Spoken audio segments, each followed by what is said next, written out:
Hi, hello, வணக்கம் நண்பா. ஆண்டவன் நமக்கு கொடுக்கும் அனைத்து சௌகரியங்களும் நாம் ஆண்டவனை பிரார்த்தனை செய்தால் நமக்கு கிடைக்கிறது என்று நினைப்பார்கள். அது ரொம்ப தவறு. நம்ம தாய் தந்தையர், நண்பர்கள், சொந்தக்காரர்கள், நெருங்கிய உறவினர்கள், நம்ம நலனை கோருகின்றவர்கள் எல்லோரும் ஏதாவது ஒரு நேரத்தில் ஆண்டவனை பிரார்த்தனை செய்தால்தான் நமக்கு இதையெல்லாம் பலிக்கிறது.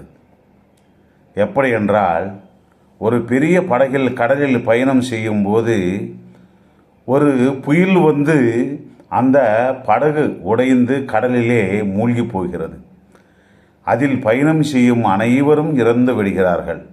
2 பேர் நண்பர்கள் மட்டும் பிழைத்து அங்கே ஒரு தீவுக்குள் போகிறார்கள். குடிப்பதற்கு தண்ணீர் கூட இல்லாமல் அந்த பயங்கரமான தீவுக்குள் என்ன செய்ய வேண்டுமோ தெரியாமல் ஆண்டவனை பிரார்த்திப்போம் என்று நினைத்து ஒவ்வொருத்தர் ஒவ்வொரு பக்கம் போய் பிரார்த்தனை செய்வார்கள். அதில் கிழக்கு பக்கம் போனவன், ஆண்டவா, எனக்கு பசிக்கிறது, ஏதாவது ஆகாரம் தரும்படி கேட்பான். மறுநாள் காலையில் அவனுக்கு ஒரு இடத்தில் வாழைமரம் நிறைய வாழைப்பழங்களுடன் தெரிகிறது. அவை சாப்பிட்டு பசியை போக்குகிறான். மேற்கு திசையில் போனவனுக்கு ஒன்றுமே கிடைக்கவில்லை. அங்கிருந்த இலைகள் சாப்பிட்டு வாழ்கின்றான். இப்படி ஒரு வாரம் சென்று விட்டது.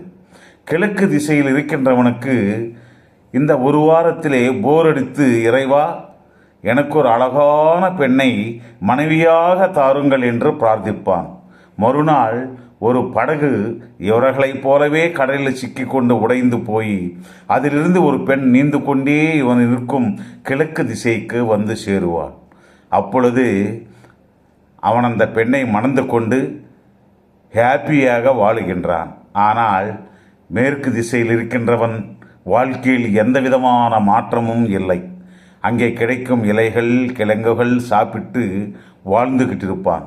கிழக்கு திசையில் இருக்கிறவன் வீடு, ஆகாரம், துணிகள், தேவையானதெல்லாம் கொடுக்க சொல்லி ஆண்டவனை பிரார்த்தித்து கொண்டிருப்பான். அனைத்தையும் ஆண்டவன் தருகிறான். ஆனால் மேற்கு திசையிலே இருக்கிறவனுக்கு எதையுமே தரமாட்டான். கடைசியில் கிழக்கு திசையில் இருக்கிறவனுக்கு, நானும் என்னுடைய மனைவி ஊர் போய் சேர வேண்டும் என்று எங்களுக்கு ஒரு படகை அனுப்புமாறு ஆண்டவனை கேட்பான். மறுநாள் ஒரு படகு வந்து அந்த தீவு முன்பு வந்து நிற்கும். தீவில் மேற்கு திசையில் இருக்கின்றவனுடைய பிரார்த்தனை ஆண்டவன் கேட்கவில்லை என்பதற்காக அவனை நம்மோடு அழைத்து செல்ல வேண்டாம் என்று நினைப்பான். இவங்க 2 பேருமே படகில் ஏறிய பிறகு ஆகாயத்திலிருந்து ஒரு குரல், ஆண்டவன் அவனையும் உங்கள் கூட விட்டு செல்லாமல் நீங்கள் மட்டுமே போகிறீர்களே என்று கேட்பான். ஆண்டவா, என்னுடைய பிரார்த்தனை நீ கேட்டு நீங்கள் எனக்கு தந்த வரங்கள் என்னுடையதுதான். இதையெல்லாம் நீங்கள் கொடுத்தீர்கள். அவனுடைய பிரார்த்தனையை நீங்கள் ஏற்றுக்கொள்ளவில்லை. அதனால் அவனை என்னோட விட்டு போகும் அவசரமே இல்லை என்று கூறுவான். அப்போது ஆண்டவன் சிரித்து, யார் சொன்னார்கள் அவனுடைய பிரார்த்தனையை கேட்கவில்லை என்று? அவன் ஒரே ஒருவன் கேட்டான், என்னுடைய உயிர் நண்பன் பிரார்த்தனை பலிக்கும்படி செய் ஆண்டவா என்று.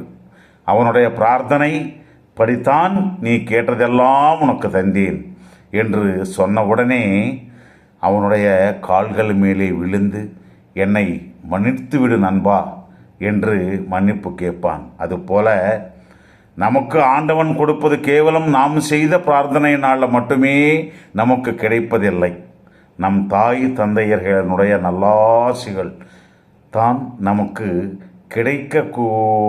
கிடைக்கின்றதை மறந்து விடாதீர்கள். நன்றி, நன்றி, நன்றி.